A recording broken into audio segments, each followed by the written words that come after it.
AC Hexe is the next title in the very long list of Assassin's Creed games. It is set to release in 2026 or maybe even 2027. There has also been a bunch of leaks, including about the protagonist named Elsa who has some supernatural powers, and that the game will be set somewhere in 16th or 17th century Europe when the witch trials were happening. Of course, these are all leaks and can be totally off the mark. However, with how leaks happen in the gaming industry, this is likely partially correct. And so I decided to craft a story concept for AC Hexe because I really hate Shadow's story. But first, you might be wondering what qualifies me to give a story concept. Well, I am no expert. However, I sometimes do freelance lore/creative writing for solo game devs on Fiverr.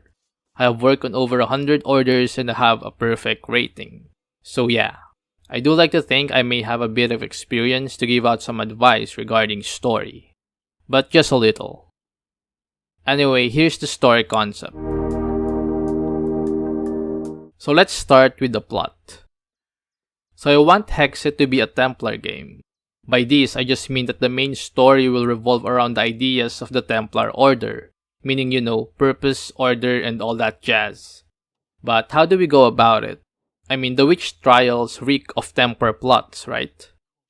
Well, I was thinking of bringing back the Order of the Ancients.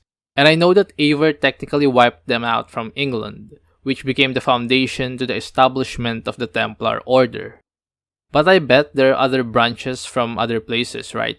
Maybe even a group that stems from a different cult, like from the cult of Cosmos. And so from that, we can somehow put the Order of the Ancients in 16th century Europe. And doing what the Order does best, the members have infiltrated the leading bodies of cities, villages, organizations, and local churches. They decided to take over Europe because of one thing. They learned that a bunch of Isu descendants exist in Europe. They have heard rumors of miracle workers, of people bringing the dead back to life, of accurate fortune tellers, solo operatives winning over armies that outnumber them 1 to 50. And witches casting spells. While some see this as nonsense and exaggerated tavern stories, the Order finds evidence that Isu DNA and Isu artifacts are to blame for these phenomena. And so they crafted a narrative that paints the Isu descendants and those who are using artifacts as witches. They created the Malleus Maleficarum, a book that holds treatises about what witches are, how to catch witches, and how to hold trials against witches. Of course, instead of witches, these were all just a bunch of nonsense, as a way to mask the hunt for Isus. And so releasing this book to the public along with other propaganda to scare the common folks, the witch hunt begins. Order members simply had to point their fingers and call witch and someone dies. Now if they are a witch or not, that's up for debate. Sometimes they do kill Isu descendants, sometimes they're just wrong. And most of the time, they're just assholes speaking on the innocents. Alright, so with that done, where does Elsa come in? Well, from what I've been saying earlier, Elsa is obviously someone with Isu DNA. At the time of the game, she is running away from the Order of the Ancients. She has seen people, both with Isu DNA and those without, be slaughtered, drowned, crushed, and burned. While she does have Isu DNA herself, she is not a fighter. She can move around pretty quick and use certain abilities that allow her to escape difficult situations. Because of this, she used to work at a circus as some sort of acrobatic shapeshifter act. However, the Order eventually got wind of her, and they aggressively sought to capture her. This leads to the death of her parents, sacrificing their lives to give her a chance to escape. A classic Assassin's Creed origin story.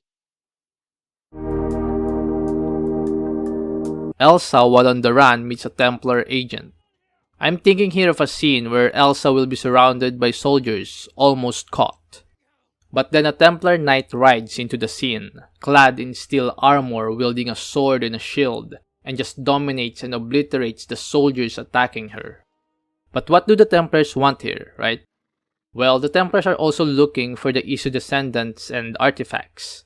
But instead of eradicating them from the face of the earth, they are more interested in learning from them and maybe using their abilities for the betterment of man. Basically how Alfred used Eivor in Valhalla. And that's a key thing here. I want the Templar Order here to be a reflection of what Alfred had in mind by the end of Valhalla. A universal divine order inspired by God for the betterment of man. And so the Templars, while manipulative and coercive in their methods, their grand purpose is noble. This will be further represented with a Templar side character. Let's name him Henry. Obviously nothing to do with KCD2 or anything like that. Henry will be a seemingly good guy, protecting those who cannot protect themselves and always walking with a purpose. However, during moments of hard decisions, let's say saving people versus accomplishing his mission, it is obvious that he values the mission first. The end justifies the means, if you will.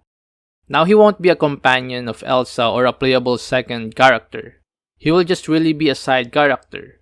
Since Hexe will likely be linear, think of a recurring side character who appears frequently during cutscenes. He will be helping her on her quests and try to win her over to the Templar side. Not through force, but by showing that the Templar idea is worth fighting for.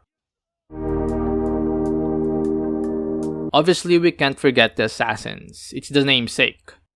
Similar to how Henry the Templar will appear, there will also be an assassin side character helping Elsa. Now, the Brotherhood will be seeking Elsa the same reason why Achilles was searching for artifacts. They just have no idea what they are doing.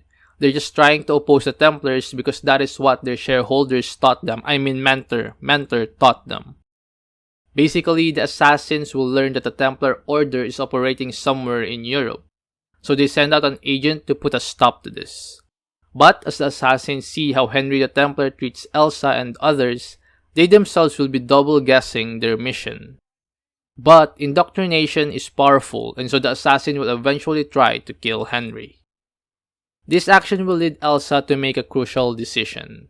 If you've played Witcher 2, I'm thinking something similar to how Geralt had to choose between going with Vernon Roche or with Iorveth by the end of chapter 2, I think.